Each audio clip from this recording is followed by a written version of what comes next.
کی سمجھ ہی میں نہیں آ رہی ہے کہ آپ نے کیا بات کہی ہے. تو افسانہ لکھنے سے فائدہ کیا ہے آپ کو؟ تو افسانے میں وہی ہونا چاہیے جو آج ہمارے کو سمجھ میں ہاں، اور اس میں کہانی پن کا ہونا ضروری ہے. سید عمیر صاحب، ہماری جو خواتین ہیں، اور یہ کہا جا سکتا ہے کہ کہانی کا آغاز یعنی خاتون کی گود ہی سے ہوتا ہے. تو خواتین کا جو کنٹریبیوشن ہے جدید اردو کہانی میں، اس کے تعلق سے کیا آپ کا خیال ہے؟ خواتین نے بہت سی کہانیاں لکھی. اس میں چغتائی جو ہیں پیش ہیں، انہوں نے شویموئی لکھی. اس کے علاوہ جو ہے چوتھی کا جوڑا لکھا.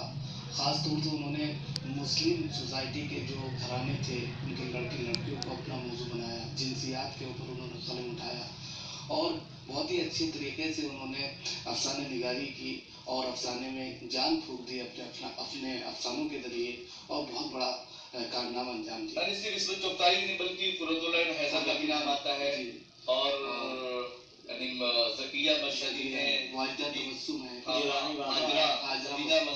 حاجرہ مسرور ہے.